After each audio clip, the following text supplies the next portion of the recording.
அனைவருக்கும் வணக்கம். நாளைய தினம் ஆடி அமாவாசை. புண்ணியம் சேர்க்கும் ஆடி அமாவாசை. அது என்னங்க புண்ணியம் சேர்க்கும் ஆடி அமாவாசை? பார்த்துடலாம் வாங்க. நம்மள பலருக்கும் தர்ப்பணம் செய்ய நேரம் இல்லை அப்படின்னு சொல்லி அதை தவிர்த்துட்ருக்கோம். அமாவாசை அப்படிங்கிறது நம்மளுடைய முன்னோர்களின் ஆசையை பெறுவதற்கு மிகவும் உகந்த நாள் அப்படின்னு எல்லோருக்குமே தெரியும். ஒவ்வொரு மாதமும் அமாவாசை வந்தாலும் ஆடி மாதம், தை மாதம், புரட்டாசி மாதம் ஆகிய மாதங்களில் வரும் அமாவாசை மிகவும் சிறப்பு வாய்ந்தது. வருடம் முழுவதும் அமாவாசையில் விரதம் இருந்து முன்னோர்களுக்கு தர்ப்பணம் கொடுக்க முடியாதவர்கள் இந்த 3 அமாவாசைகளிலாவது தர்ப்பணம் கொடுத்து விட வேண்டும். அதிலும் ஆடி அமாவாசை விசேஷம். ஆடி மாதத்தில் தெய்வ சக்திகள் அதிகமாக இருக்கும். ஆடி மாதத்தில் எந்த தெய்வத்தை எப்படி வழிபட்டாலும் நம் வேண்டுதல்கள் அனைத்தும் நிறைவேறும் என்பது நம்பிக்கை.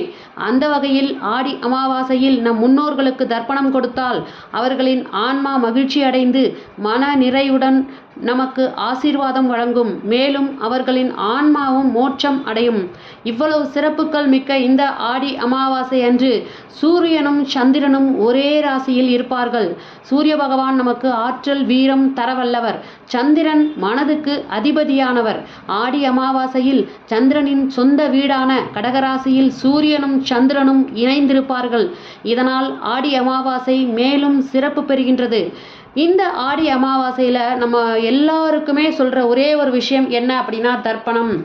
நம்ம ஒருத்தருக்கும் மனிதனாக பிறந்தால் ஒவ்வொருத்தருக்கும் இருக்கக்கூடியது 3 கடன்கள் இருக்குது. அது என்ன 3 கடன்கள்? சாஸ்திரப்படி பார்த்தோம் அப்படின்னா மனிதராய் பிறந்த ஒவ்வொருவருக்கும் தேவக்கடன், பித்ருக்கடன், ரிஷிக்கடன் அப்படின்னு 3 கடன்கள் இருக்குது. தேவக்கடன் அப்படின்னா என்ன அப்படின்னு பார்த்தீங்கன்னா இயற்கை வளங்களான நீர், காற்று, சூரியன் மற்றும் இறை சக்திக்கு நம்ம செலுத்துகிற நன்றி கடன் தான் இந்த தேவக்கடன். ரிஷிக்கடன் அப்படின்னா ஞானம், ஆன்மீகாரம், வேதங்கள், சாஸ்திரங்கள் போன்றவற்றை வழங்கிய முனிவர்கள் மற்றும் குருமார்களுக்கு நாம் வழங்கும் நன்றி கடன் தான் இந்த ரிஷிக்கடன். பித்ருக்கடன் அப்படிங்கிறது அதாவது நம்மை பெற்றெடுத்து வளர்த்த பெற்றோர் மற்றும் முன்னோர்களுக்கு செலுத்த வேண்டிய நன்றி கடனைத்தான் நம்ம பித்ருக்கடன் அப்படின்னு சொல்றோம். இதை மறைந்த முன்னோர்களுக்கு திதி மற்றும் தர்ப்பணம் கொடுப்பதன் மூலம் தீர்க்க வேண்டும். பித்ருக்கடனை அடைக்காவிட்டால் பித்ரு தோஷம் உண்டாகும். அன்னதானம். நம்மள பலரும் தர்ப்பணம் செய்யறதுக்கு நேரம் இல்லை அப்படின்னு சொல்லிட்டு தவிக்கிறோம். அதுக்கு பதிலாக அன்னதானம் போல வேற ஏதாவது செஞ்சுட்டே தான் இருக்கும்.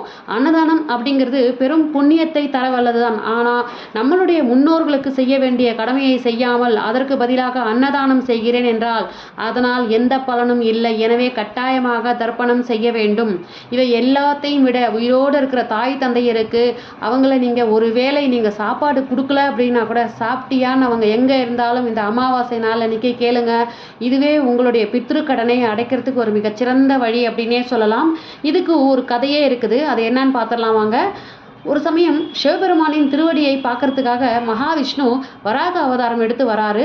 வராக தோற்றத்தில் பூமியை குடைந்து சென்றபோது மகாவிஷ்ணுவின் உடம்பிலிருந்து பூமியில் விழுந்த வியர்வை துளிகள் கருப்பு எல்லாம் மாறிடுது.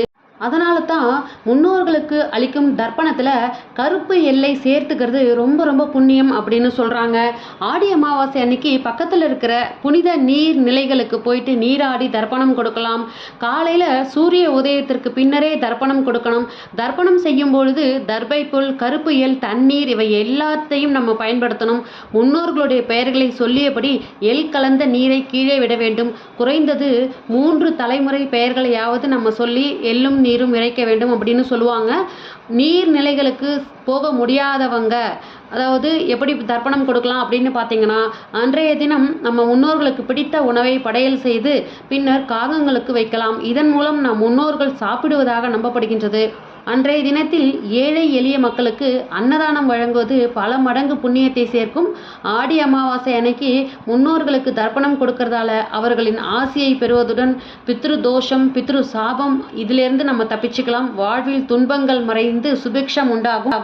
அதனால் நாளைய தினம் வரக்கூடிய இந்த ஆடி அமாவாசை மகத்துவமான ஆடி அமாவாசை, இதை மறந்தும் கூட இருந்து விடாதீர்கள். நாளைய தினம் நீங்கள் செய்ய வேண்டிய உங்களுடைய முன்னோர்களுக்கான பித்ரு கடனை கண்டிப்பாக காலையில் சூரிய உதயத்திற்கு பின்னர் நீங்கள் செலுத்திடுங்க. அதுக்கப்புறம் நீங்கள் வீட்டுக்கு வந்ததுக்கப்புறமா பித்ருக்களுக்கு நீங்கள் படையல் போட்டு உங்களுடைய வழிமுறைகளை பின்பற்றுங்கள். உங்களுடைய குல வழக்கப்படி நீங்கள் படையல் போடுறது, இலை போட்டு படையல் போடுறது, அவர்களுக்கு விருப்பமான உணவுகளை நீங்கள் சமைச்சு நீங்கள் அதை அவர்களுக்கு படைத்துவிட்டு காகத்திற்கு உணவை அளித்துவிட்டு அதற்கு பிறகு வீட்டில் இருக்கும் மூத்த பிள்ளை அவர்கள் சாப்பிட்டதுக்கு அப்புறமா நம்ம எல்லாருமே சாப்பிடணும் அப்படிங்கிறது ஒரு சாஸ்திரத்தில் இருந்துட்டு வருது. ஸோ இதையெல்லாம் பின்பற்றி நாளைய தினம் நீங்கள் கொடுக்கக்கூடிய இந்த ஆடி அமாவாசை பூலோகத்திற்கு வந்திருக்கும் உங்களுடைய பெற்றோர்களை மகிழ்விக்க செய்யும். மேலும் ஆடி அமாவாசை குறித்து உங்களுடைய சந்தேகங்கள் எதுவாக இருந்தாலும் கமெண்ட் பாக்ஸில் கமெண்ட் பண்ணுங்கள். உங்களுக்கு நான் பதில் கொடுக்குறேன். மீண்டும் அடுத்த பதிவில் சந்திக்கிறேன். நன்றி, வணக்கம். இது போன்ற ஆன்மீக தகவல்களை பெற நம்ம சேனலை உடனே சப்ஸ்கிரைப் பண்ணி சப்போர்ட் பண்ணுங்கள். இந்த பதிவு பிடிச்சிருந்ததுன்னா இந்த பதிவுக்கு ஒரு லைக் கொடுத்துட்டு கீழே இருக்கிற ஹைப் அப்படிங்கிற பட்டனை கிளிக் பண்ணிங்க அப்படின்னா இந்த பதிவு இன்னும் 4 பேருக்கு போய் சேர வாய்ப்பு இருக்கின்றது. மீண்டும் அடுத்த பதிவில் சந்திக்கிறேன். நன்றி, வணக்கம்.